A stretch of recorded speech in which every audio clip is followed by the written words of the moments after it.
de acordo com a letra D do inciso 1 do artigo 46 da Lei nº 9.610, de 19 de fevereiro de 1998. Distribuição gratuita. Proibida a venda e comercialização. Prezados, alguns dos nossos audiolivros podem constar falhas no final das faixas de áudio. Infelizmente, é irreversível, pois os mesmos foram gravados em fitas cassetes. Agradecemos a sua compreensão. Seja muito bem-vindo ao canal da Biblioteca Braille do Estado do Amazonas. Devido a fatos recentes de questionamentos associados a direitos autorais, venho informar que o canal não obtém qualquer tipo de lucro com a publicação dos audiolivros. Levamos a acessibilidade para as pessoas com deficiência visual. Caso você seja autor ou proprietário dos direitos autorais de algum audiolivro publicado aqui no canal, peço que faça contato via e-mail ou através dos comentários, que, se assim for determinado, o audiolivro será retirado do ar. Relembrando, não queremos e não obtemos nenhum tipo de lucro com as visualizações. Nosso objetivo é levar a acessibilidade para as pessoas com deficiência visual. Agradecemos pela sua atenção. Livro postado por Janinho Lisboa. Se você gostou, deixe seu like e se inscreva no nosso canal.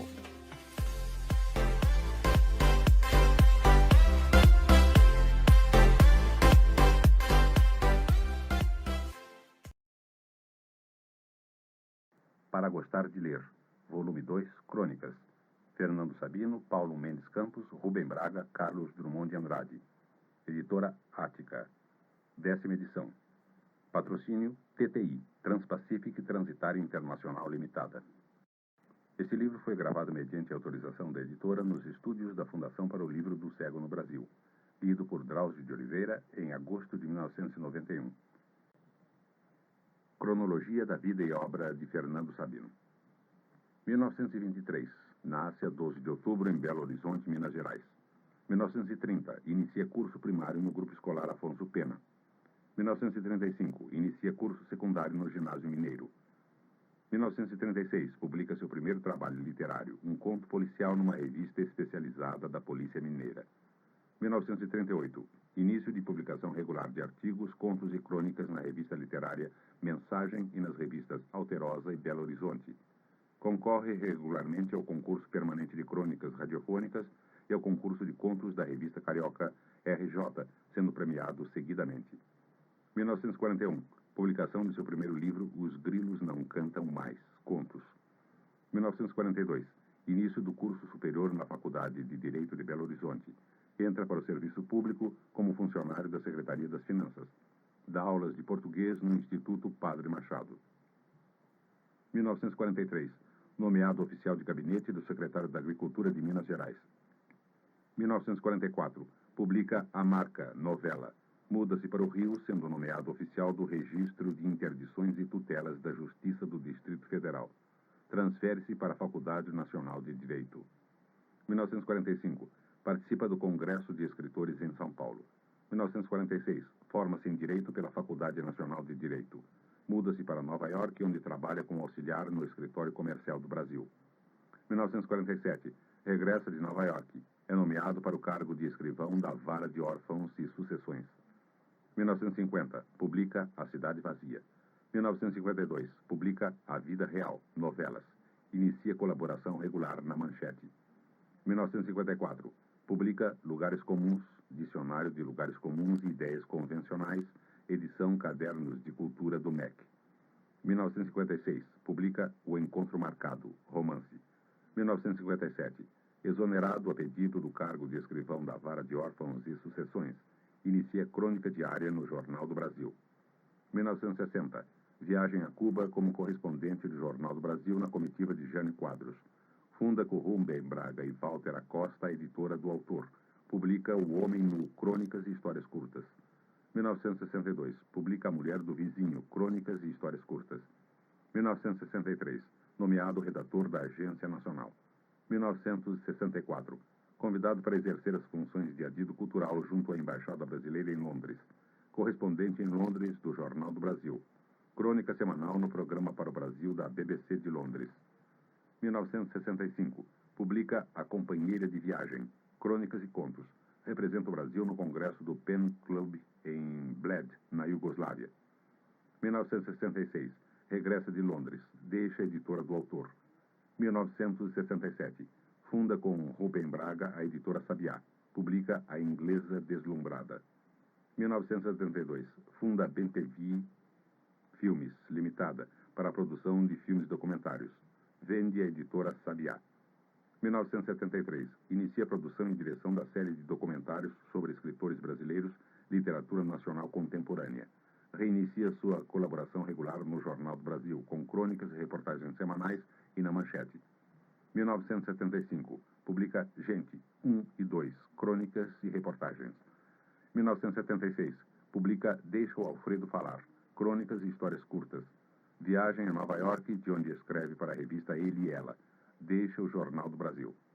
1977, inicia a publicação semanal de crônicas em O Globo do Rio, Correio do Povo de Porto Alegre, Gazeta do Povo de Curitiba, Estado de Minas de Belo Horizonte, Jornal da Bahia de Salvador, Diário de Pernambuco de Recife, A Tribuna de Vitória, Liberal de Belém do Pará e dezenas de outros jornais do interior do país. Cronologia da vida e obra de Paulo Mendes Campos. 1922, nasce em Belo Horizonte a 28 de fevereiro. Passa a primeira infância em Saúde, hoje Dom Silvério, no interior de Minas Gerais. 1929, em Belo Horizonte, inicia o curso primário no Grupo Escolar Barão do Rio Branco. 1933, é reprovado no primeiro ano ginasial do Colégio Arnaldo. 1934 a 36, cursa os 3 primeiros anos de ginásio no Colégio Dom Bosco, em Cachoeiro do Campo, recebendo o bilhete azul no fim do ano. 1937 a 38, termina o curso ginasial no ginásio de Santo Antônio, em São João del Rei. 1939, faz o primeiro ano do curso complementar para a Escola de Odontologia em Belo Horizonte. 1940, querendo ser aviador, cursa o terceiro ano da Escola Preparatória de Cadetes em Porto Alegre. Pede desligamento no fim do ano. 1941, faz o segundo ano do curso complementar em Belo Horizonte. Por intermédio do escritor João Etienne Filho, liga-se a Hélio Pellegrino, Otto Lara Rezende e Fernando Sabino. Escreve de tudo e vai guardando ou rasgando. 1942 a 44. Começa a publicar seus primeiros artigos em O Diário. Mais tarde escreverá nos jornais Folha de Minas e O Estado de Minas. Torna-se amigo de Vinícius de Moraes, que pronuncia em Belo Horizonte uma conferência sobre poesia inglesa.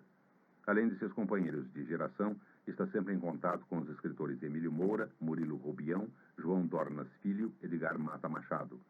Conhece Augusto Frederico Schmidt, Portinari, Oswald de Andrade, Santa Rosa, Burle Marx, Paulo Emílio Salles Gomes, Carlos Drummond de Andrade, Oswaldo Alves, Lúcio Cardoso, José Lins do Rego. Em 1944, os jovens escritores de Minas recebem a visita de Mário de Andrade, com o qual convivem animadamente durante alguns dias. 1945. Participa em fevereiro do primeiro Congresso Brasileiro de Escritores, realizado em São Paulo. Mais uma semana de encontros com Mário de Andrade, que faleceria pouco depois. Em agosto, vai ao Rio de Janeiro com a intenção de conhecer o poeta chileno Pablo Neruda. Fica um mês. Volta a Belo Horizonte e transfere-se definitivamente para o Rio. 1946 a 48. Augusto Frederico Schmidt consegue-lhe um emprego de redator no Correio da Manhã, ao lado de Graciliano Ramos, Mário Pedrosa, Álvaro Lins, Aurélio Buarque de Holanda.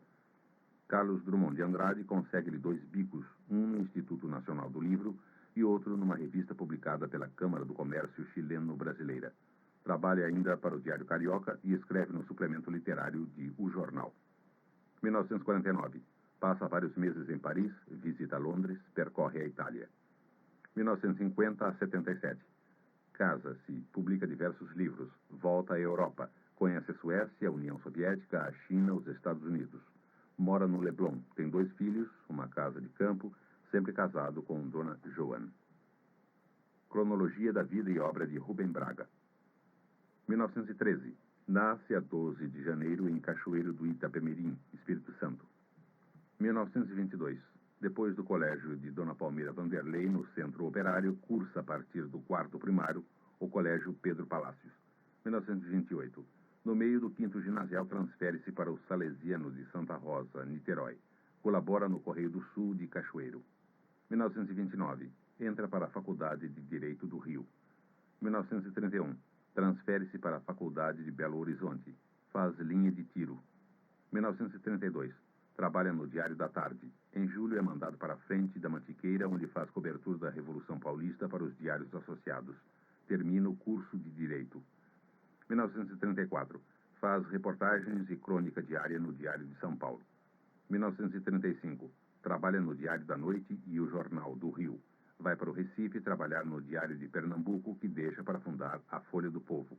Volta para o Rio e trabalha na Amanhã, até o golpe comunista. 1936. Publica O Conde e o Passarinho. Trabalha na Folha de Minas. 1937.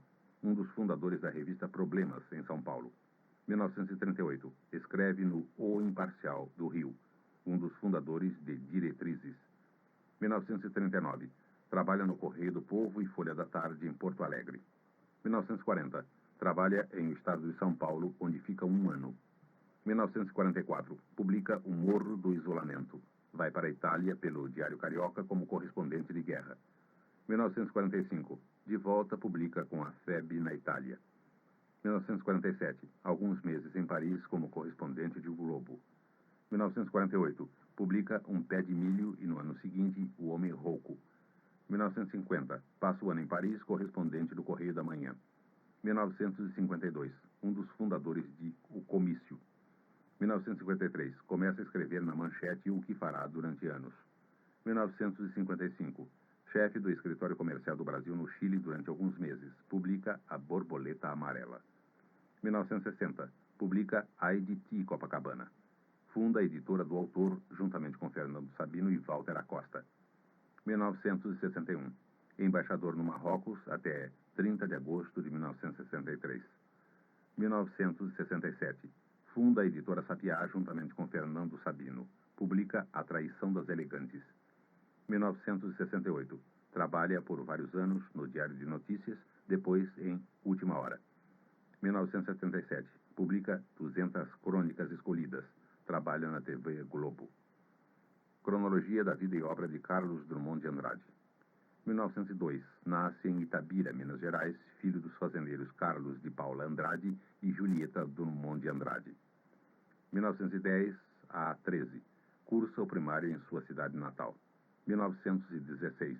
Cursa o Colégio Arnaldo, em Belo Horizonte. 1918 a 19. Aluno interno do Colégio Anchieta, em Nova Friburgo, estado do Rio. 1920 a 21. Relaciona-se em Belo Horizonte com jovens poetas e escritores, iniciando a carreira literária. 1922. Ganha o prêmio de R$50 mil da revista Novela Mineira, em concurso de contos. 1923 a 25.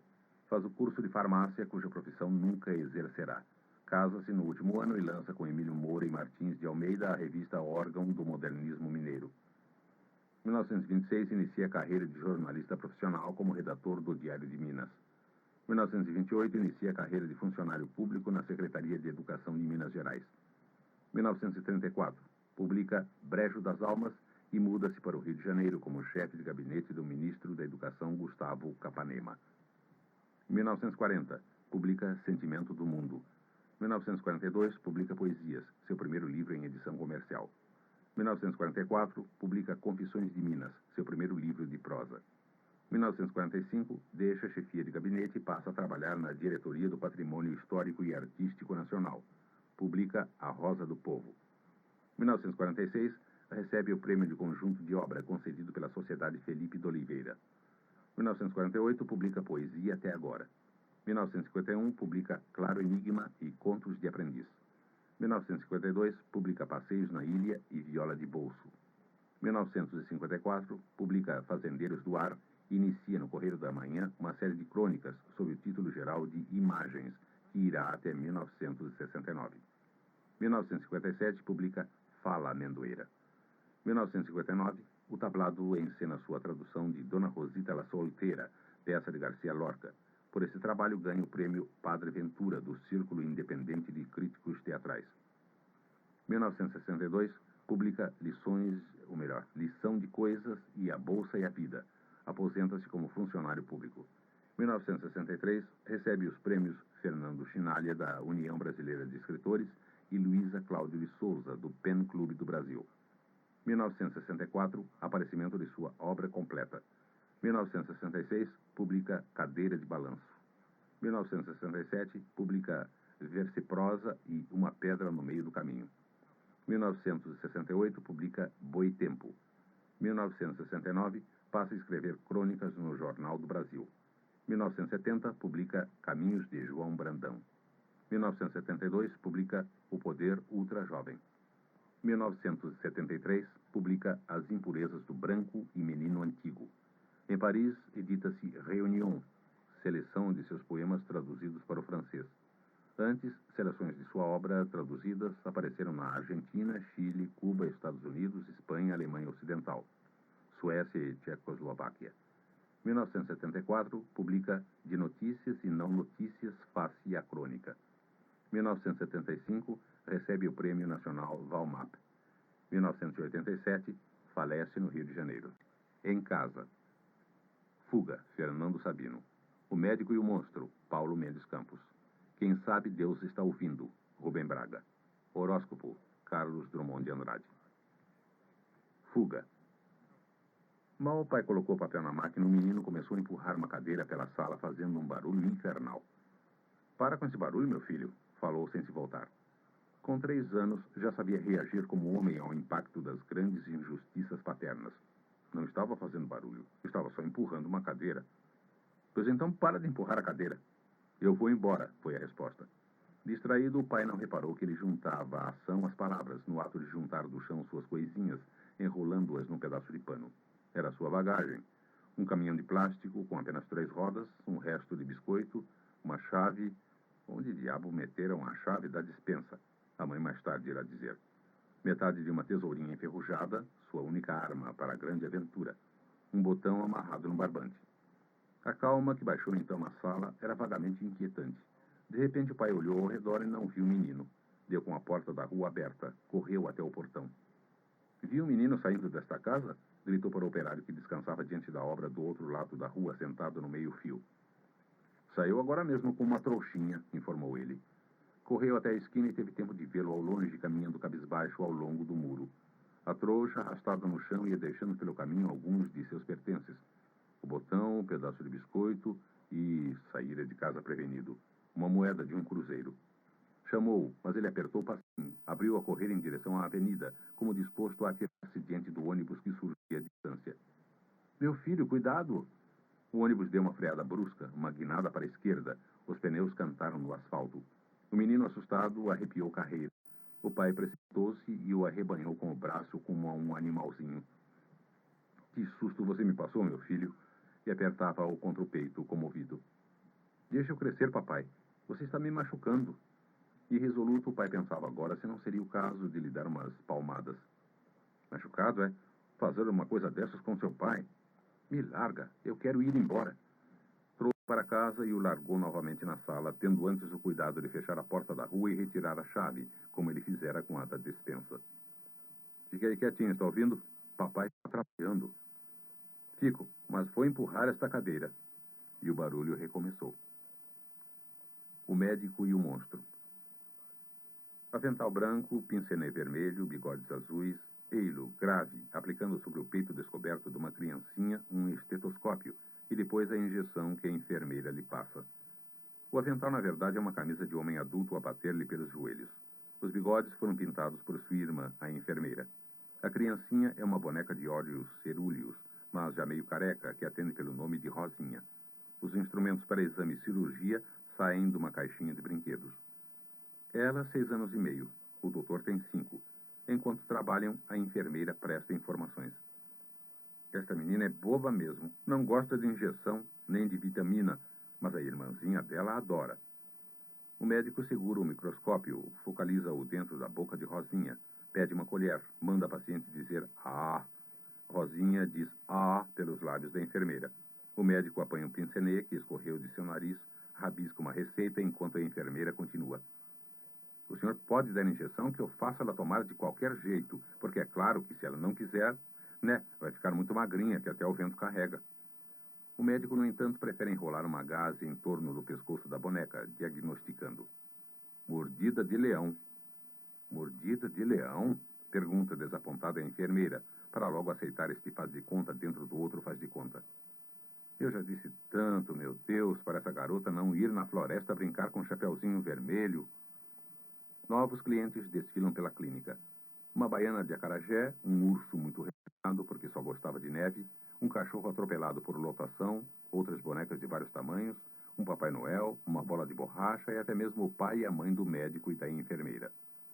De repente o médico diz que está com sede e corre para a cozinha, apertando o pincenê contra o rosto. A mãe se aproveita disso para dar um beijo violento no seu amor de filho e também para preparar-lhe um copázio de vitaminas.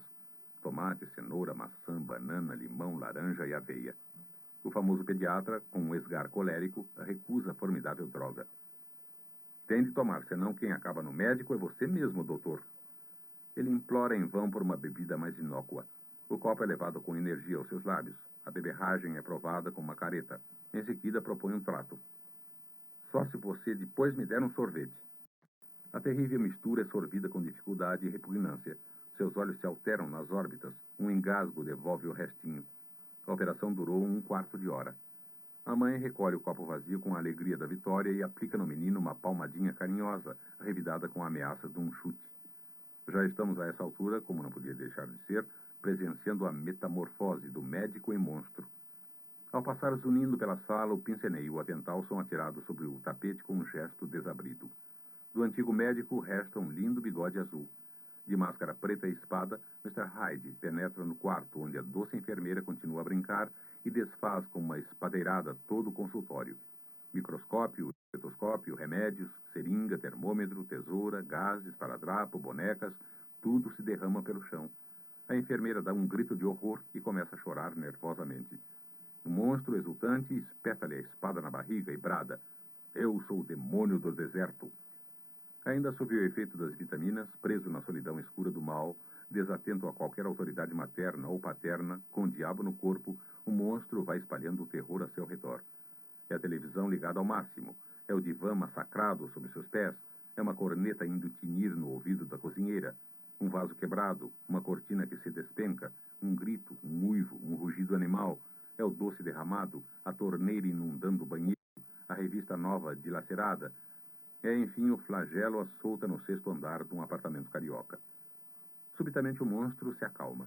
Suado e ofegante, senta-se sobre os joelhos do pai, pedindo com doçura que conte uma história ou lhe compre um carneirinho de verdade. E a paz e a ternura de novo abrem suas asas num lar ameaçado pelas forças do mal. Quem sabe Deus está ouvindo. Outro dia eu estava distraído chupando um caju na varanda e fiquei com a castanha na mão sem saber onde botar. Perto de mim havia um vaso de entulho. Pus a castanha ali, calcando-a um pouco para entrar na terra, sem sequer me dar conta do que fazia. Na semana seguinte, a empregada me chamou a atenção. A castanha estava brotando. Alguma coisa verde saía da terra em forma de concha. 2 ou 3 dias depois, acordei cedo e vi que durante a noite aquela coisa verde lançara para o ar um caule com pequenas folhas. É impressionante a rapidez com que essa plantinha cresce e vai abrindo folhas novas.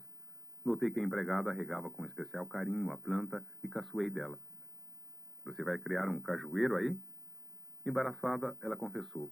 Tinha de arrancar a mudinha, naturalmente, mas estava com pena. Mas é melhor arrancar logo, não é? Fiquei em silêncio. Seria exagero dizer silêncio criminoso, mas confesso que havia nele um certo remorso, um silêncio covarde. Não tenho terra onde plantar um cajueiro, e seria uma tolice permitir que ele crescesse ali mais alguns centímetros, sem nenhum futuro. Eu fora o culpado com meu gesto leviano de enterrar a castanha, mas isso a empregada não sabe. Ela pensa que tudo foi obra do acaso. Arrancar a plantinha com a minha mão, disso eu não seria capaz, nem mesmo dar ordem para que ela o fizesse. Se ela o fizer, darei de ombros e não pensarei mais no caso, mas que o faça com sua mão, por sua iniciativa. Para a castanha e sua linda plantinha, seremos 2 deuses contrários, mas igualmente ignaros. Eu, o deus da vida, ela, o da morte. Hoje pela manhã ela começou a me dizer alguma coisa. Seu Rubem, o cajueirinho... Mas o telefone tocou, fui atender e a frase não se completou. Agora mesmo ela voltou da feira, trouxe um pequeno vaso com terra e transplantou para ele a mudinha. Veio me mostrar. Eu comprei um vaso. Ah, depois de um silêncio eu disse. O cajueiro sente muito a mudança, morre à toa. Ela olhou a plantinha e disse com convicção. Esse aqui não vai morrer, não, senhor. Eu devia lhe perguntar o que ela vai fazer com aquilo daqui a 1 ou 2 semanas. Ela espera, talvez, que eu o leve para o quintal de algum amigo. Ela mesma não tem onde plantá-lo. Senti que ela tivera medo de que eu a censurasse pela compra do vaso e ficara aliviada com minha indiferença. Antes de me sentar para escrever, eu disse, sorrindo, uma frase profética, dita apenas por dizer: ainda vou chupar muito caju desse cajueiro. Ela riu muito. Depois ficou séria. Levou o vaso para a varanda e, ao passar por mim na sala, disse baixo, com certa gravidade. É capaz mesmo, Sr. Rubem. Quem sabe Deus está ouvindo o que o senhor está dizendo. Mas eu acho, sem falsa modéstia, que Deus deve andar muito ocupado com as bombas de hidrogênio e outros assuntos maiores. Horóscopo. Telefonaram do escritório, bem. Seu chefe mandou perguntar por que você não foi trabalhar. E você deu o motivo? Não. Podia ter dado. Ora, Alfredinho, isso é motivo que se dê. Por que não? Se há motivo, está justificado. Sem motivo é que não cola. Então eu ia dizer ao seu chefe que você não trabalha hoje porque o seu horóscopo aconselha fique em casa descansando. E daí, amor, se meu signo é touro, e se touro acha conveniente que eu não faça nada, como é que eu vou desobedecer a ele? É, mas com certeza o seu chefe não é touro e não vai achar graça nisso. Ele é Áries, está ouvindo? E o dia não está para relações entre Áries e touro. Pega aí o jornal, faz favor de ler com esses belos olhos cor de pervinca. Áries, evite rigorosamente discussões com subordinados. Mas se ele evitar, não tem perigo para você? Ele pode evitar, sim, deve evitar. E para colaborar com ele, eu fico em casa. Mas se você não comparece, ele pode vir ao telefone e pegar uma discussão danada com você, dessas de sair fogo. Não atendo o telefone durante o dia. Não posso atender. Não vê que estou descansando? Que o horóscopo me mandou descansar? É favor não fazer rebuliço nesta casa. Amor e paz para o descanso do guerreiro. Para mim, você está com preguiça e das bravas. Posso estar com preguiça, e daí? Preguiça é relaxante, restaura as energias, predispõe para o trabalho no dia seguinte. Mas uma coisa não tem nada a ver com a outra. Se eu não faço nada hoje, não é porque estou com preguiça, é em atenção a um mandamento superior, a mensagem que vem dos astros, você não percebe? Percebo sim, mas não concordo. Pode-se saber por que a Excelentíssima não concorda com aquilo que percebe que está devidamente explicado? Pode. Então explica, vamos. Gozado, Alfredinho, até parece que para você só existem 2 signos no zodíaco, Touro e Áries, você e o patrão. Espera lá, você queria que eu não prestasse atenção em Touro? Áries eu li hoje por acaso, porque está no lado de Touro, em coluna paralela. Coincidência você saber que seu chefe é Áries e... É, sim. E por que você guardou na cabeça que ele é Áries? Ora, porque ele fez anos no mês passado, amorzinho. Até contei a você que oferecemos a ele uma batedeira. Soubemos que a mulher dele precisava de batedeira, fizemos uma vaquinha, pronto. Mas por que você diz que para mim só existem 2 signos? Pelo menos Sagitário você ignora. Como é que eu ia ignorar Sagitário se é o signo de você, minha orquídea de novembro 25? É, mas esqueceu de ler que o dia é propício para reuniões sociais de Sagitário. E saiba que esta sua orquídea de novembro 25 vai reunir hoje as amigas aqui em casa. Trate de se mandar, querido. Sem essa. Touro me manda descansar em casa. E você me enche a casa com mulheres? É Sagitário que recomenda, mon ange. Sagitário não ia fazer isso comigo. Eu já tinha harmonizado Touro com Áries. Pode continuar harmonizando se for descansar em casa do Tostes, que é virgem. Eu sei, ele é nosso padrinho de casamento. O horóscopo do Tostes recomenda prestar serviço a um amigo. Assim, Touro, Virgem, Áries e Sagitário ficam inteiramente harmonizados, cada um na sua. Um por todos, todos por um. Ande, vá se vestir rapidinho, rapidinho e rua, seu vagabundo. No trabalho. Caso de recenseamento. Carlos Drummond de Andrade. Flor de Maio. Rubem Braga. Chatear e encher. Paulo Mendes Campos. Turco, Fernando Sabino. Caso de recenseamento. O agente do recenseamento vai bater numa casa de subúrbio longínquo, aonde nunca chegam as notícias. Não quero comprar nada. Eu não vim vender, minha senhora. Estou fazendo o censo da população e lhe peço o favor de me ajudar. Ah, moço, não estou em condições de ajudar ninguém. Tomara eu que Deus me ajude. Com licença, sim? E fecha-lhe a porta. Ele bate de novo. O senhor, outra vez, não lhe disse que não adianta me pedir auxílio? A senhora não me entendeu bem, desculpe. Desejo que me auxilie, mas é a encher este papel. Não vai pagar nada, não vou lhe tomar nada. Basta responder a umas perguntinhas. Não vou responder a perguntinha nenhuma, estou muito ocupado. Até logo. A porta é fechada de novo. De novo, o agente obstinado tenta restabelecer o diálogo. Sabe de uma coisa? Deu fora antes que eu chame o meu marido. Chame sim, minha senhora, eu me explico com ele. Só Deus sabe o que irá acontecer. Mas o rapaz tem uma ideia na cabeça. É preciso preencher o questionário. É preciso preencher o questionário. É preciso preencher o questionário. O que é que há? Resmunga o marido sonolento, descalço e sem camisa, puxado pela mulher. É esse camelô aí que não quer deixar a gente sossegada. Eu não sou camelô, meu amigo. Sou agente do censo. Agente coisa nenhuma. Eles inventam uma besteira qualquer, depois empurram a mercadoria. A gente não pode comprar mais nada este mês, Ediraldo. O marido faz-lhe um gesto para calar-se enquanto ele estuda o rapaz, suas intenções. O agente explica-lhe tudo com calma. Convence-o de que não é nem camelô, nem policial, nem cobrador de impostos, nem enviado do Tenório Cavalcante. A ideia de recenseamento, pouco a pouco, vai se instalando naquela casa, penetrando naquele espírito. Não custa atender ao rapaz, que é bonzinho e respeitoso. E como não há despesa, nem ameaça de despesa ou incômodo de qualquer ordem, começa a informar, obscuramente orgulhoso de ser objeto, pela primeira vez na vida, da curiosidade do governo. O senhor tem filhos, seu Ediraldo? Tenho 3, sim, senhor. Pode me dizer a graça deles para obséquio? Com a idade de cada um? Pois não. Tenho o Jorge Independente, de 14 anos. O Miguel Urubatã, de 10. E a Pipoca, de 4. Muito bem, me deixe tomar nota. Jorge Urubatã. E a Pipoca, como é mesmo o nome dela? Nós chamamos ela de Pipoca, porque é doida por pipoca. Se pudesse me dizer como é que ela foi registrada? Isso eu não sei, não me lembro. E voltando-se para a cozinha. Mulher, sabes o nome da Pipoca? A mulher aparece confusa. Assim de cabeça eu não guardei. Procura o papel na gaveta. Reviram a gaveta. Não acham a certidão de registro civil. Só perguntando à madrinha dela, que foi quem inventou o nome. Para nós ela é Pipoca, tá bom? Pois então fica se chamando Pipoca, decide o agente. Muito obrigado, senhor Ediraldo. Muito obrigado, minha senhora. Disponham. Flor de Maio. Entre tantas notícias do jornal, o crime do Sacopan, o disco voador em Bagé, a nova droga antituberculosa, o andaime que caiu, o homem que matou outro com machado e com foice, o possível aumento do pão, a angústia dos Barnabés, há uma pequenina nota de 3 linhas que nem todos os jornais publicaram. Não vem do gabinete do prefeito para explicar a falta d'água, nem do Ministério da Guerra para insinuar que o país está em paz. Não conta incidentes de fronteira nem desastre de avião.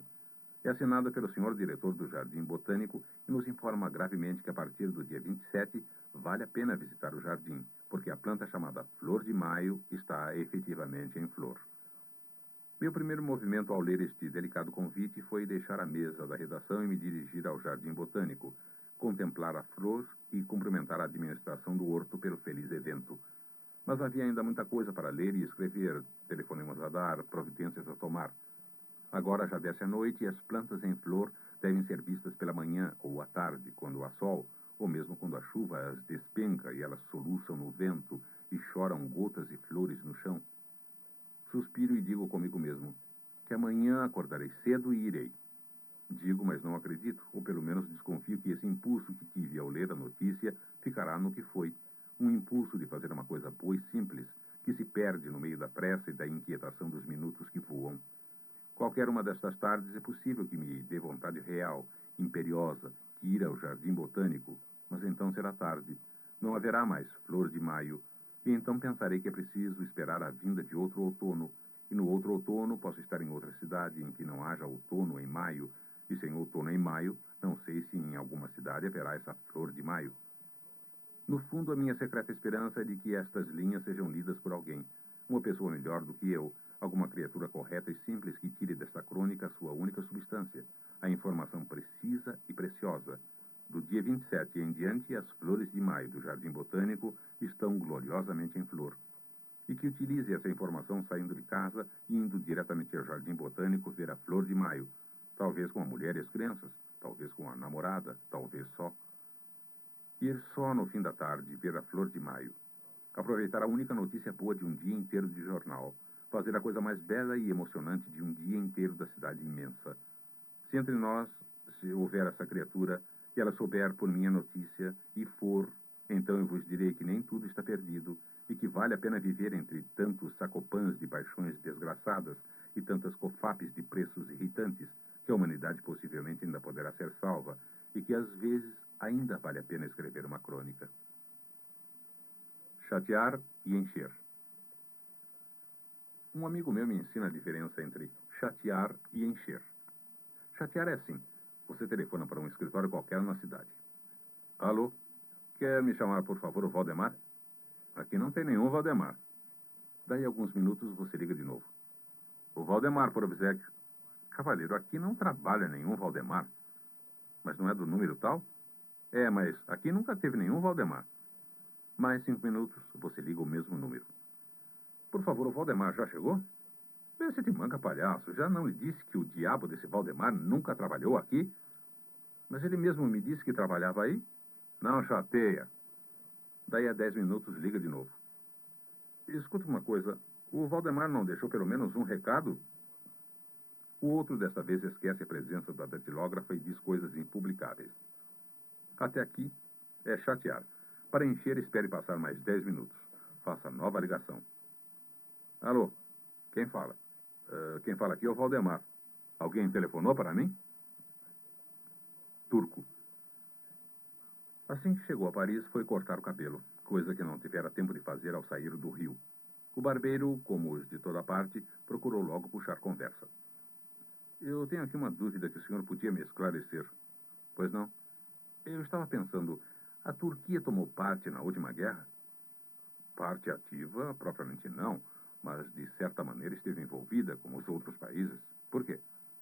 Por nada, eu estava pensando, a situação política lá é meio complicada, não? Seu forte não era a Turquia. Em todo caso, respondeu. Bem, a Turquia, devido à sua situação geográfica, a posição estratégica, não é isso mesmo? O senhor sabe, o Oriente Médio. O barbeiro pareceu satisfeito e calou-se. Ficou pensando. Alguns dias depois, ele voltou para cortar novamente o cabelo. Ainda não se havia instalado na cadeira, o barbeiro começou. Os ingleses devem ter muito interesse na Turquia, não?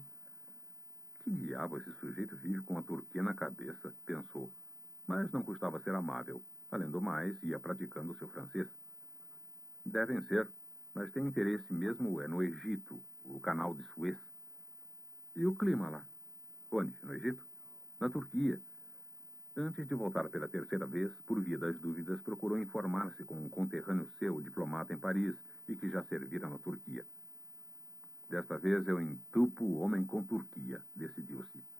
Não esperou muito para que o barbeiro abordasse seu assunto predileto. Diga-me uma coisa e me perdoe a ignorância.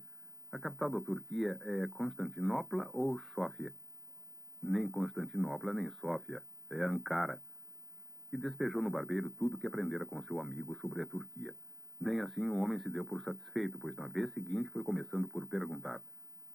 O senhor conhece muitos turcos aqui em Paris? Era demais. Não, não conheço nenhum. Mas agora chegou a minha vez de perguntar. Por que diabo o senhor tem tanto interesse na Turquia? Estou sendo apenas amável, tornou o barbeiro melindrado. Mesmo porque conheço outros turcos além do senhor. Além de mim? Quem lhe disse que sou turco? Sou brasileiro, essa é boa. Brasileiro? E o barbeiro o olhou desconsolado. Quem diria? Eu seria capaz de jurar que o senhor era turco. Mas não perdeu tempo. O Brasil fica na América do Sul, não é isso mesmo? Na condução. Neide, Rubem Braga. A Abobrinha, Carlos Drummond de Andrade. Confusão com São Pedro, Fernando Sabino. Coração Materno, Paulo Mendes Campos. Neide. O céu está limpo, não há nenhuma nuvem acima de nós. O avião, entretanto, começa a dar saltos e temos de pôr os cintos para evitar uma cabeçada na poltrona da frente. Olho pela janela. É que estamos sobrevoando de perto um grande tumulto de montanhas. As montanhas são belas, cobertas de florestas. No verde escuro há manchas de ferrugem de palmeiras, algum ouro de ipê, alguma prata de embaúba, e de súbito uma cidade linda e um rio estreito. Dizem-me que é Petrópolis. É fácil explicar que o vento nas montanhas faz corrente para baixo e para cima, como também o ar é mais frio debaixo da leve nuvem. A um passageiro assustado, o comissário diz que isso é natural. Mas o avião, com o tranquilo conforto imóvel com que nos faz vencer milhas em segundos, havia nos tirado o sentimento do natural. Somos hóspedes da máquina. Os motores foram revistos, estão perfeitos, funcionam bem e temos nossas passagens no bolso. Tudo está em ordem. Os solavancos nos lembram de que a natureza insiste em existir e ainda nos precipita além dela para os reinos azuis da metafísica. Pode o avião vencer a montanha e desprezar as passagens antigas que a humanidade sempre trilhou, mas sua vitória não pode ser saboreada de perto. Mesmo de baixo, a montanha ainda fez sentir que existe, e a menor imprudência da máquina, o gigante vencido a sorverá de um hausto e a destruirá. Assim a humilde lagoa, assim a pequena nuvem.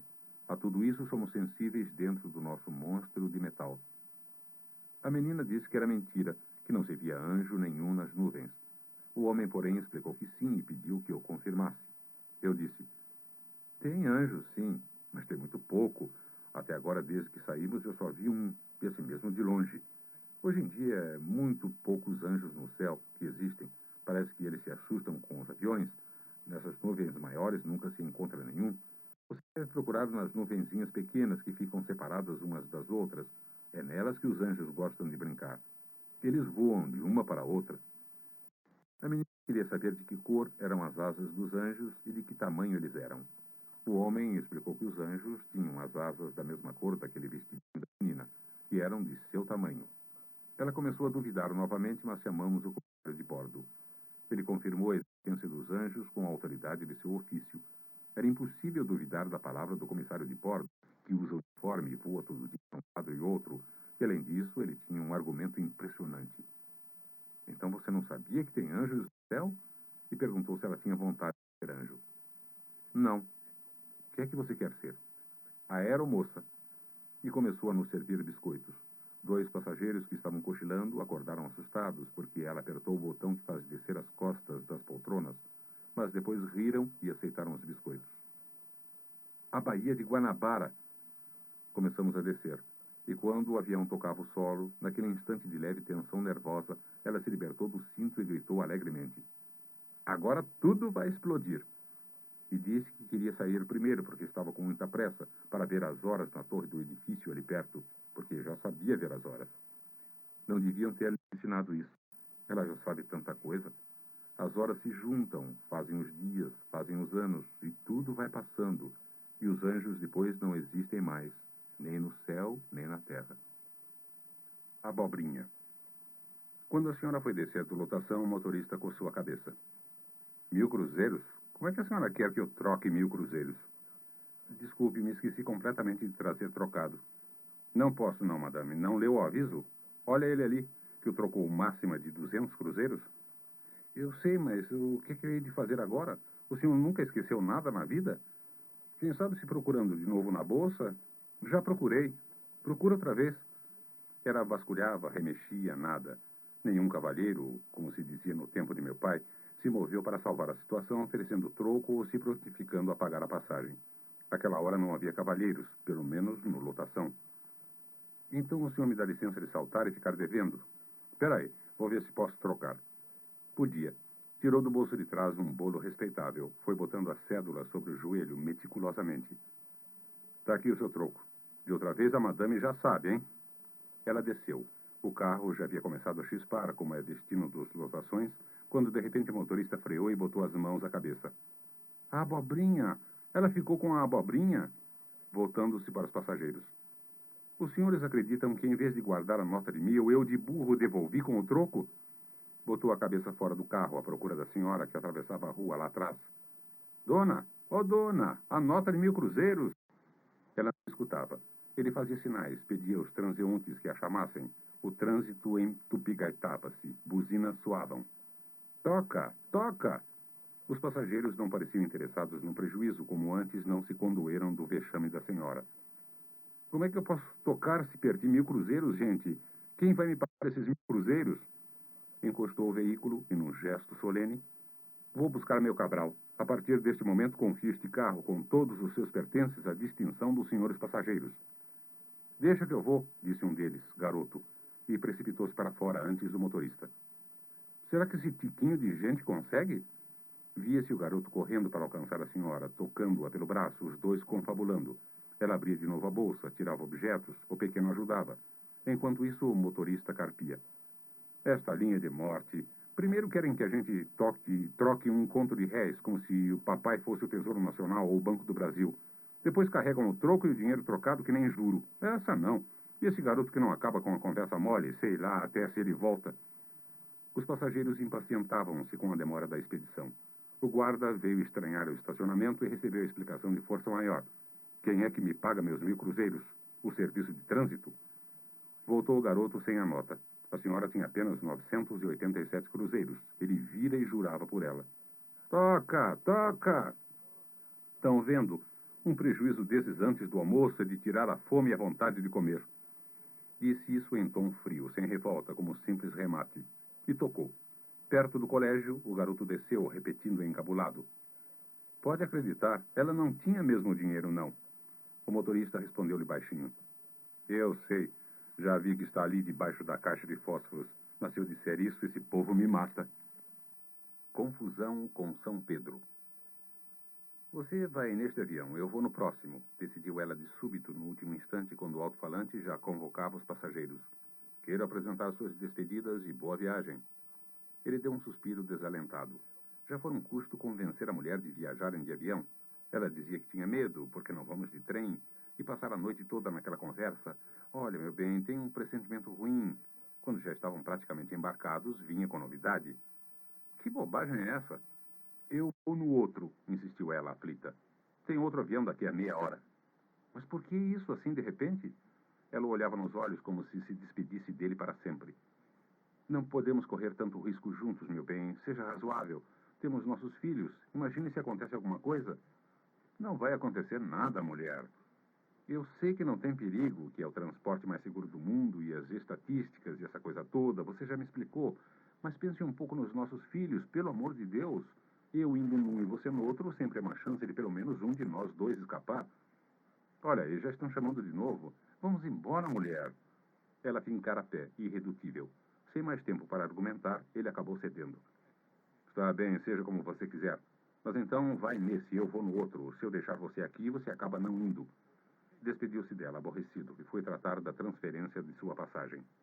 A mulher entrou no avião como num túmulo, o coração aos pulos. A porta se fechou, desligando-a para sempre do mundo. A seu lado viajava um padre, alheio a tudo, mergulhado no breviário. De súbito, o avião, já em pleno voo, começou a jogar. Eu não disse. Entraram numa nuvem escura e nunca mais saíam dela. Em pânico, chamou o comissário. Não é nada, minha senhora, uma pequena tempestade. Estamos fazendo voo cego. Voo cego? Sentindo-se perdida, voltou-se para o padre. Estou com tanto medo, seu padre. O padre a olhou desconfiado. Reza, que é melhor. E voltou ao seu breviário. Rezar? Não, ela não sabia rezar. Lembrou-se de São Pedro, que era quem devia manobrar chuvas e tempestades. Juntou as mãos e pediu-lhe auxílio.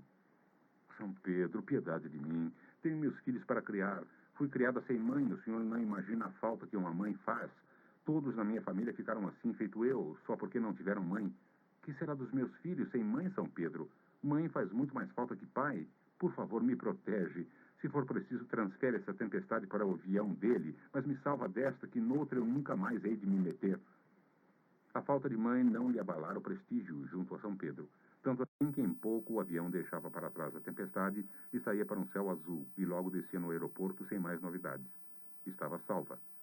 Comprou uma revista, sentou-se num canto e pôs-se a esperar o avião do marido. Esperou meia hora. Como ele nunca mais chegasse, correu já aflita a informar-se no balcão. Soube que não havia nada de especial. As más condições do tempo às vezes ocasionavam algum atraso. Más condições do tempo?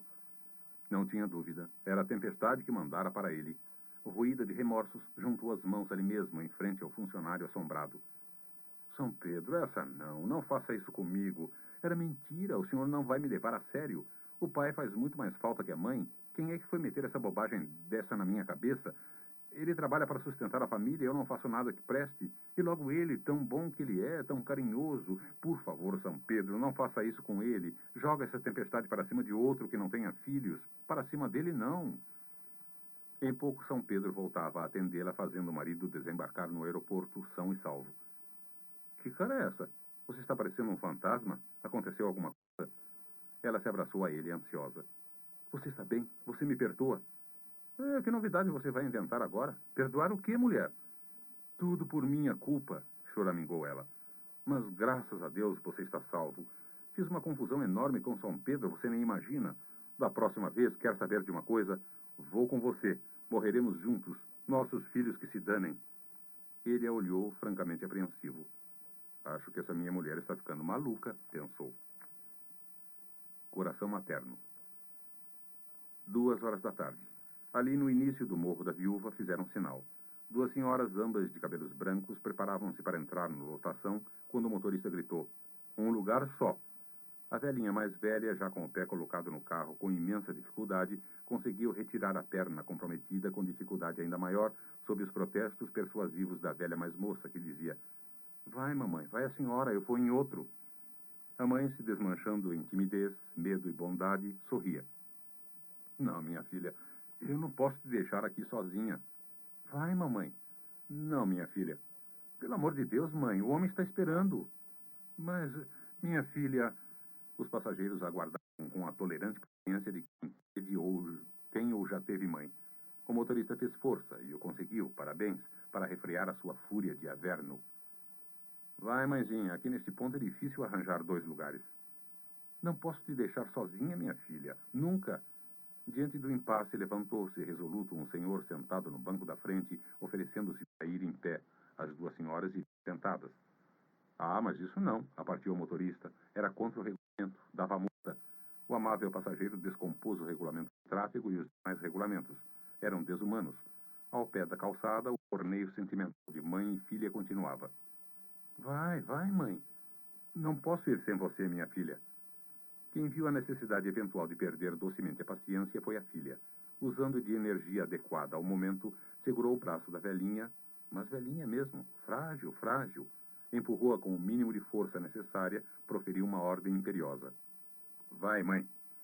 E a velha mais moça se afastou em passadas compridas, impedindo a contramarcha da velha mais velha, que estava no limite extremo de sua timidez, e não teve outro jeito senão agarrar-se ao braço do motorista, entrar penosamente, sorrir pedindo perdão para todos os passageiros. Ajeitou-se no banco, esperou o barulho do motor e comentou para a vizinha, que a olhava compreendendo tudo. As velhas, as mães, o cosmos. "Coitadinha, eu fico morrendo de pena de deixar ela aí, só, tão longe." "Longe de onde? Das estranhas que criaram uma menina? Longe, só." A viagem para o centro foi recomeçada sem novidades. Todos voltaram para dentro de si mesmos, esquecidos do episódio. A mãe, no entanto, furtiva, certa de que já causara bastantes transtornos naquele dia, inspecionava todas as lotações que ultrapassavam o nosso, aflita em sua quietude, buscando lobrigar a filha. Mas foi só quando a lotação entrou na avenida e parou diante de um sinal que, enfim, a velha mais moça, a filha, apareceu em uma lotação ao nosso lado. As 2 se sorriram, como depois de uma longa e apreensiva travessia. A velhinha chegou a fazer graça. "Graças a Deus, minha filha, você ainda chegou antes de mim." "Eu não disse, mãe, que não tinha perigo?" A filha desceu na esquina. Chegou até perto da janela do nosso lotação. Segurou a mão de sua mãe. "Agora vai direitinha, viu?" "Você pode ir descansada, minha filha." O lotação arrancou de novo. Gestos de adeus. A harmonia voltou ao rosto da nossa velhinha, que tranquilizou também a vizinha do banco. "Ela vai trabalhar no ministério. Eu vou para casa. Moro no Rio Comprido." Na escola. Na escola, Carlos Drummond de Andrade. Reunião de mães, Fernando Sabino. O Risadinha, 1, Paulo Mendes Campos. Aula de inglês, Rubem Braga. Na escola. Democrata é Dona Amarilis, professora na escola pública de uma rua que não vou contar, e mesmo o nome de Dona Amarilis é inventado, mas o caso aconteceu.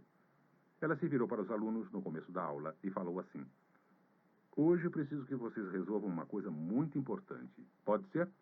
Pode, a garotada respondeu em coro. Muito bem. Será uma espécie de plebiscito. A palavra é complicada, mas a coisa é simples. Cada um dá a sua opinião, a gente soma as opiniões e a maioria é que decide.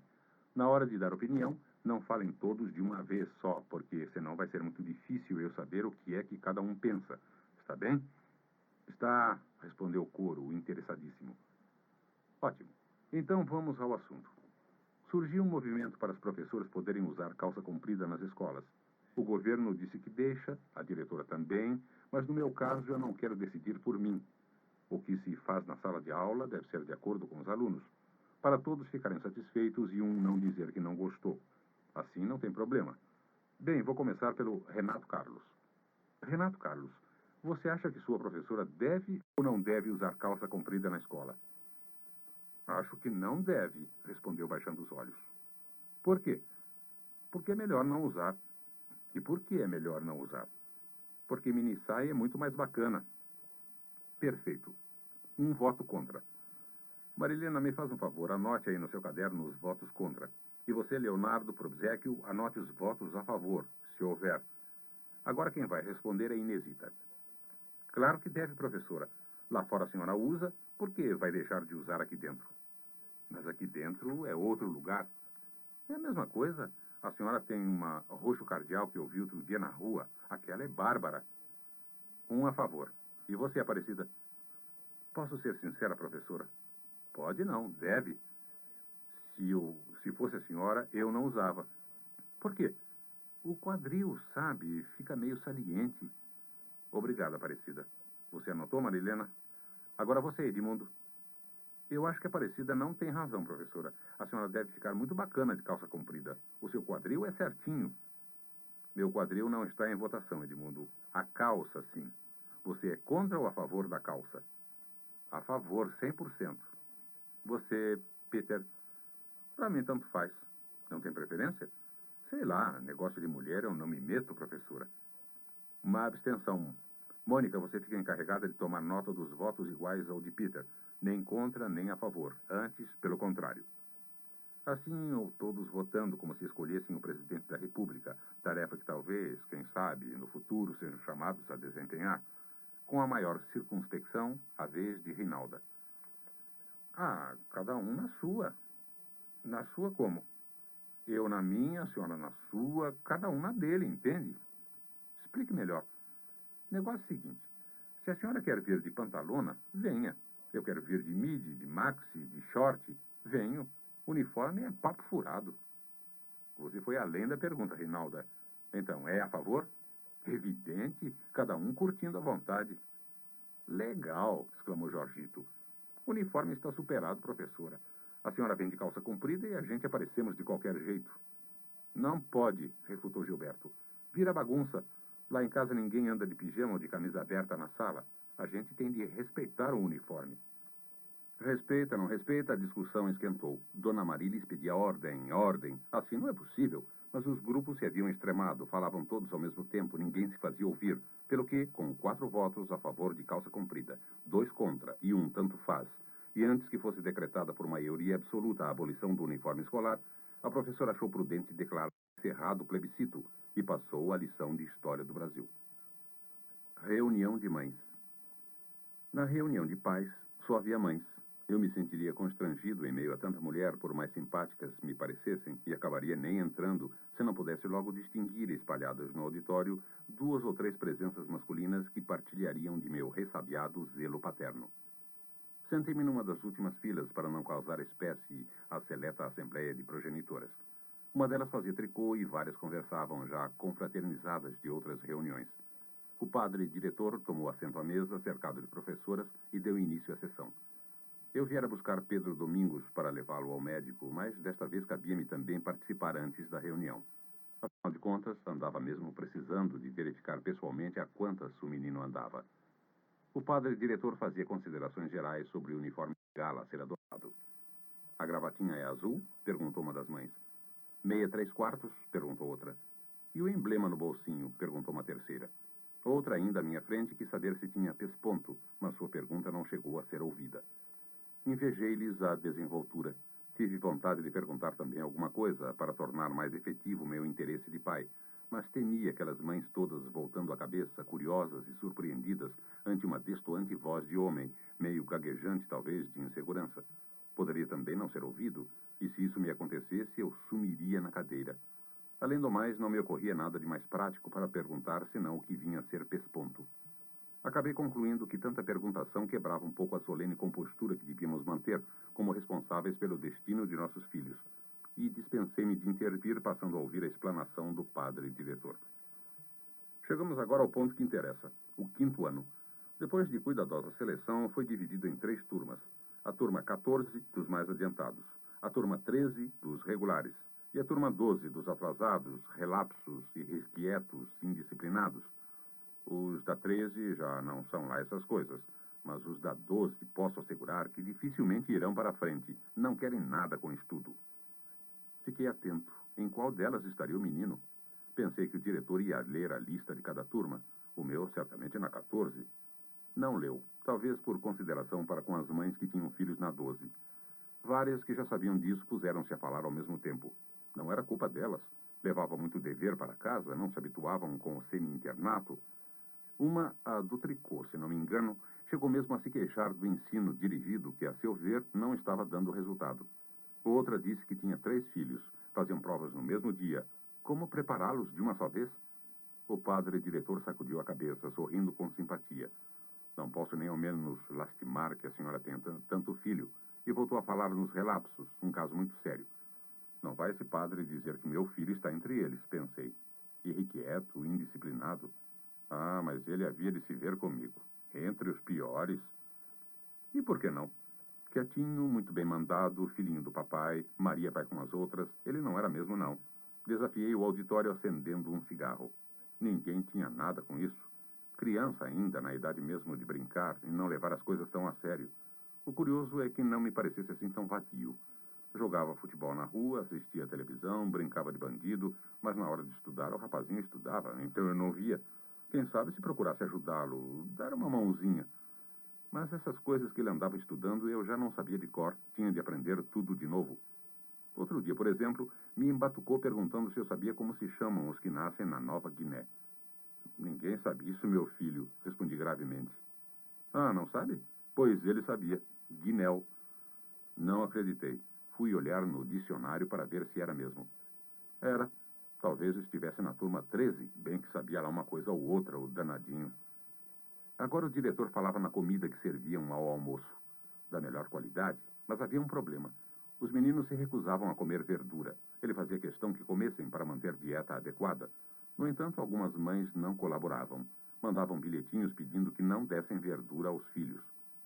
Eis algo que eu jamais soube explicar. Por que menino não gosta de verdura? Quando menino, eu também não gostava. Pedem às mães que mandem bilhetinhos e não é só isso. Usam qualquer recurso para não comer verdura. Hoje mesmo me apareceu um com um bilhete da mãe dizendo: não obrigar meu filho a comer verdura. Só que estava escrito com a letra do próprio menino. Era a hora de levá-lo ao médico. Uma professora amiga foi buscá-lo para mim. Meu filho, perguntei ansioso assim que saímos. Em que turma você está? Na 12 ou na 13? Na 14, respondeu ele distraído. Respirei com alívio, e nem podia ser de outra maneira, não era isso mesmo? Fico satisfeito de saber, comentei apenas. Ele não perdeu tempo. Então eu queria te pedir um favor, aproveitou-se logo. Que você mandasse ao padre diretor um bilhete dizendo que eu não posso comer verdura. Ou risadinha. Seria melhor dizer que ele não teve infância, mas não é verdade. Eu conheci menino trepando as árvores, armando alçapão para canários da terra, bodoqueando as rolinhas, rolando pneu velho pelas ruas, pegando traseira de bonde, chamando o professor Asdrubal de jaburu. Foi este último um dos mais divertidos e perigosos brinquedos da nossa infância. O velho corria atrás da gente brandindo a bengala, seus bastos bigodes amarelos premindo sob as ventas vulcânicas. Nestor, em suma, teve a meninice normal de um filho de funcionário público em nosso tempo, tempo incerto, pois os recursos da fazenda na província eram magros e os pagamentos se atrasavam, enervando a população. Seus companheiros talvez nem soubessem que se chamasse Nestor. Era para todos o Risadinha. Falava pouco e ria muito, um riso, de fato, diminutivo, nascido de reservados solilóquios, quase sempre extemporâneo.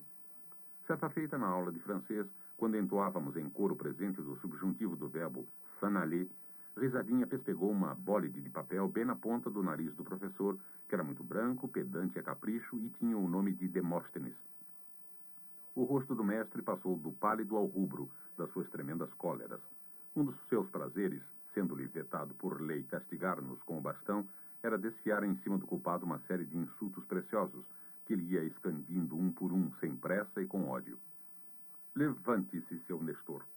Sacripanta, negligente, psicofanta, tunante, mandrião, calaceiro, pandilha, biltre, trampolineiro, bargante, estroina, valdevinos, vagabundo. Pegando a deixa da última palavra inteligível, Risadinha erguia o dedo no ar e protestava com ar ofendido. Vagabundo não, professor. Era um artista do cinismo, e sua momice de inocência era de tal arte que até mesmo seu Demóstenes não conseguia conter o riso. Como também somente ele já arrancara uma gargalhada do padre prefeito, um alemão da altura da Catedral de Colônia, num dia em que vinha caminhando lento e distraído, fora da forma. Por que o senhor não está na forma?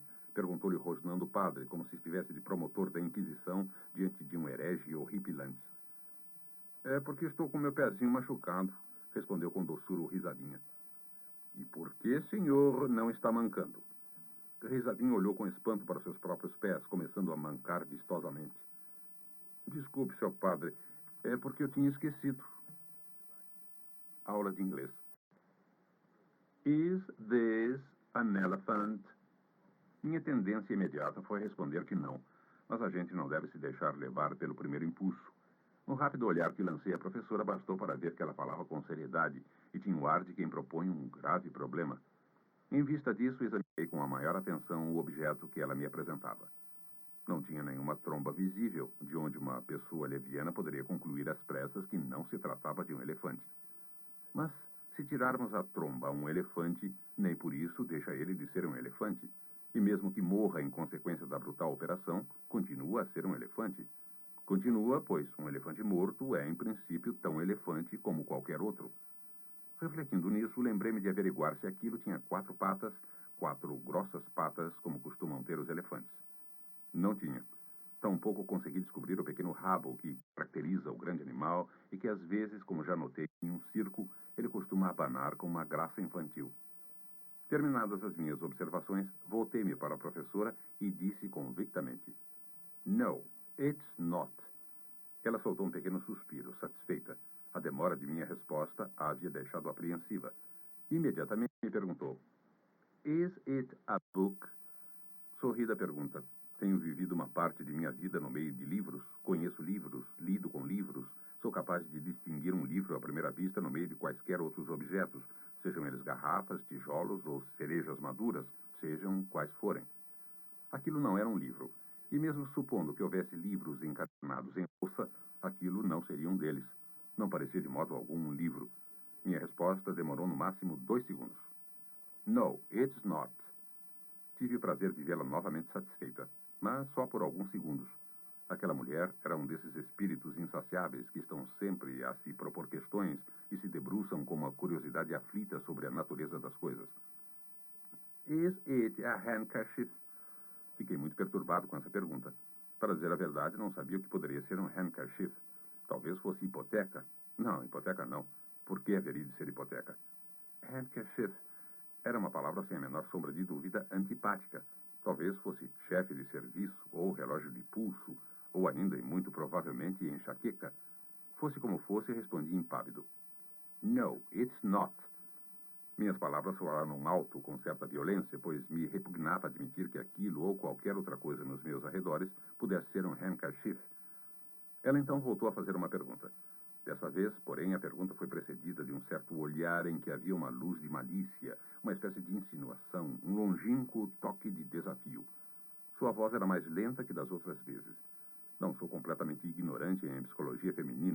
antes dela abrir a boca, eu já tinha certeza de que se tratava de uma pergunta decisiva. Is it an ashtray? Uma grande alegria me inundou a alma. Em primeiro lugar, porque eu sei o que é um ashtray. Um ashtray é um cinzeiro. Em segundo lugar, porque, fitando o objeto que ela me apresentava, notei uma extraordinária semelhança entre ele e um ashtray. Era um objeto de louça de forma oval com cerca de 13 centímetros de comprimento. As bordas eram da altura aproximada de 1 centímetro e nelas havia reentrâncias curvas, 2 ou 3, na parte superior. Na depressão central, uma espécie de bacia delimitada por essas bordas, havia um pequeno pedaço de cigarro fumado, uma bagana, e aqui e ali cinzas esparsas, além de um palito de fósforos já riscado. Respondi: Yes! O que sucedeu então foi indescritível. A boa senhora teve o rosto completamente iluminado por uma onda de alegria. Os olhos brilhavam. Vitória! Vitória! E um largo sorriso desabrochou rapidamente nos lábios, havia pouco franzidos pela meditação triste e inquieta.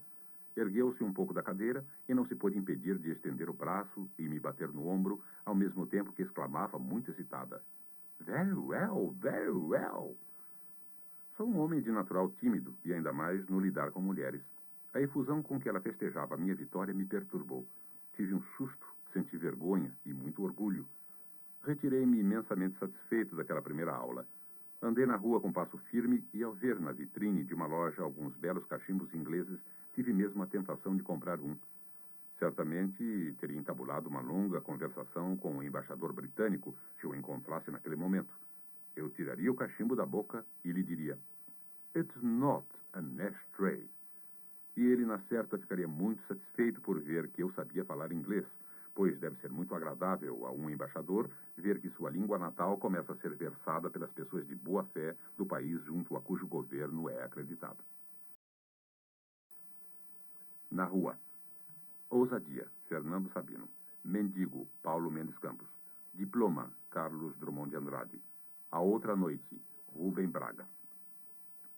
Ousadia. A moça ia no ônibus muito contente desta vida, mas, ao saltar, a contrariedade se anunciou. A sua passagem já está paga, disse o motorista. Paga por quem? Este cavalheiro aí. E apontou um mulato bem vestido que acabara de deixar o ônibus e aguardava com um sorriso junto à calçada. É algum engano, não conheço esse homem. Faça o favor de receber. Mas já está paga. Faça o favor de receber, insistiu ela, estendendo o dinheiro e falando bem alto para que o homem ouvisse. Já disse que não conheço, sujeito atrevido, ainda fica ali me esperando. O senhor não está vendo? Vamos, faço questão que o senhor receba minha passagem. O motorista ergueu os ombros e acabou recebendo. Melhor para ele, ganhava 2 vezes. A moça saltou do ônibus e passou fuzilando de indignação pelo homem. Foi seguindo pela rua sem olhar para ele. Se olhasse, veria que ele a seguia, meio ressabiado, a alguns passos. Somente quando dobrou à direita para entrar no edifício onde morava, arriscou uma espiada. Lá vinha ele. Correu para o apartamento, que era no térreo, pôs-se a bater aflita. Abre, abre aí! A empregada veio abrir e ela irrompeu pela sala, contando aos pais, atônitos, em termos confusos, a sua aventura. Descarado, como é que tem coragem? Me seguiu até aqui. De súbito, ao voltar-se, viu pela porta aberta que o homem ainda estava lá fora, no saguão. Protegida pela presença dos pais, ousou enfrentá-lo. Olha ele ali. É ele, venham ver. Ainda está ali, o sem vergonha. Mas que ousadia! Todos se precipitaram para a porta. A empregada levou as mãos à cabeça. Mas a senhora, como é que pode? É o Marcelo. Marcelo? Que Marcelo? A moça se voltou surpreendida. Marcelo, meu noivo. A senhora conhece ele? Foi quem pintou o apartamento? A moça só faltou morrer de vergonha. É mesmo, é o Marcelo. Como é que eu não reconheci? Você me desculpe, Marcelo, por favor. No saguão, Marcelo torcia as mãos, encabulado. A senhora que me desculpe. Foi muita ousadia. Mendigo.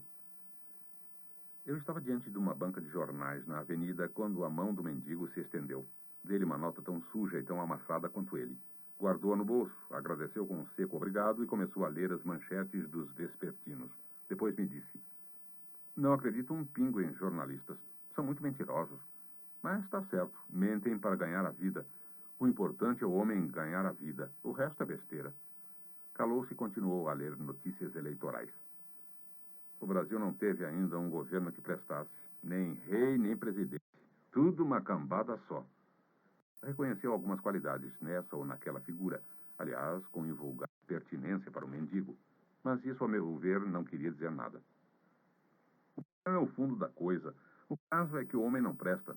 Ora, se o homem não presta, todos os futuros presidentes também serão ruínas. A natureza humana é que é de barro ordinário. Meu pai, por exemplo, foi um homem bastante bom, mas não deu certo ser bom durante muito tempo. Então ele virou ruim. Suspeitando de que eu não estivesse convencido da sua teoria, vou demonstrar para mim que também ele era um sujeito ordinário como os outros. O senhor não vê? Estou aqui pedindo esmola quando poderei estar trabalhando. Eu não tenho defeito físico nenhum, até que não posso me queixar da saúde. Tirei do bolso uma nota de 50 e lhe ofereci pela sua franqueza. Muito obrigado, moço, mas não para pensar que eu vou tirar o senhor da minha teoria. Vai me desculpar, mas o senhor também, no fundo, é igualzinho aos outros. Aliás, quer saber de uma coisa? Houve um homem de fato bom, 100% bom. Chamava-se Jesus Cristo. Mas o senhor viu o que fizeram com ele? Diploma. Olha, o diploma da mamãe. Quem tem sua mamãe deve lhe oferecer este diploma. Era atrás do edifício da noite, na passagem Lamacenta, onde se aglomeram vendedores de canetas automáticas de 10 cores e outros artigos. O rapaz aproximou-se da banca onde se exibiam os diplomas. Pediu licença para pegar num deles, enquanto o vendedor continuava gritando a mercadoria sentimental. Mirou e remirou o papel com atenção. Onde é que bota o retrato? Que retrato? Inquiriu o camelô. O meu para oferecer a ela. Ah, compreendo. O cavalheiro quer oferecer um retratinho à sua mamãe. Muito bem, pode colocar sua bonita estampa nas costas do diploma, está vendo? Timidamente o rapaz formulou a objeção. Mas se ela enquadrar o diploma e pendurar na parede, o retrato fica escondido nas costas. Perfeitamente. Nesse caso, ela pode pendurar o quadro de costas e o amigo fica aparecendo. Isso não, eu queria botar meu retrato na frente do diploma, junto disso tudo que está escrito aí. Não tem problema, cola aqui neste canto, fica até mais interessante. O rapaz tirou um embrulhinho do bolso, tirou do embrulhinho sua fotografia em tamanho de postal, aplicou-a sobre o diploma no lugar indicado pelo vendedor. Reconheceu consternado. Cabe não. Cabe sim. Com licença, cavalheiro. Olhe como ficou bacana. Assim ele tapa as letras da escrita. Ora, só umas letrinhas. A maioria das palavras continua visível. Que importância tem tapar algumas palavras? O cavalheiro cobre elas com o carinho da sua fotografia. O rapaz continuava indeciso. Dar um diploma à sua mãe no Dia das Mães era ideia nova, excitante. Não entendia bem o que fosse diploma, porém, certamente, sua mãe o merecia. E se o diploma levasse o retrato dele, deixava de ser um diploma qualquer, oferecido a qualquer mãe. Mas como se não tinha visto o lugar para o retrato do filho? Vai levar? Perguntou o camelô, desejoso de fechar o negócio e voltar à pregação oratória. Pois eles gostam ainda mais de falar à multidão do que de vender. Bem, eu levo. Corto o peito do meu retrato, assim ele cabe sem ofender as palavras. E como é que eu faço para mandar para Inajaroba? Onde fica isso, meu chapa? Sergipe, então não sabe? Até este momento eu não sabia. Mas não tem problema. Enrola, bota no correio, vai de avião. Chega todo esbandalhado. Então passa ali na papelaria e pede para botar enchimento, fazer uma embalagem bem legal. Mais um favorzinho, moço. E o rapaz baixou a voz e a cabeça. Vai dizendo, vai dizendo. Pode ler para mim o que está escrito aí? Eu não gostava que minha mãe recebesse o diploma sem eu saber o que estou mandando dizer nele. Com todo prazer. E leu com ênfase para o rapaz e para o grupo em redor a declaração de amor de um filho à sua mamãe em forma de diploma. A outra noite. Outro dia fui a São Paulo e resolvi voltar à noite, uma noite de vento sul e chuva, tanto lá como aqui. Quando vinha para a casa de táxi, encontrei um amigo e o trouxe até Copacabana. E contei a ele que, lá em cima, além das nuvens, estava um luar lindo, de lua cheia, e que as nuvens feias que cobriam a cidade eram vistas de cima enluaradas, colchões de sonho, alvas, uma paisagem irreal. Depois que o meu amigo desceu do carro, o chofer aproveitou um sinal fechado para voltar-se para mim. O senhor vai desculpar, eu estava aqui a ouvir sua conversa. Mas tem mesmo luar lá em cima? Confirmei. Sim, acima da nossa noite preta e enlamaçada e torpe, havia uma outra, pura, perfeita e linda. Mas que coisa! Ele chegou a pôr a cabeça fora do carro para olhar o céu fechado de chuva. Depois continuou guiando mais lentamente. Não sei se sonhava em ser aviador ou pensava em outra coisa. Ora, sim, senhor. E quando saltei e paguei a corrida, ele me disse um boa noite e um muito obrigado ao senhor, tão sinceros, tão veementes, como se eu lhe tivesse feito um presente de rei. Fim do livro Para Gostar de Ler, volume 2, Crônicas. Gravado sem fins comerciais para uso exclusivo de deficientes visuais nos estúdios da Fundação para o Livro do Cego no Brasil, com a devida autorização da editora. Lido por Drauzio de Oliveira, em agosto de 1991.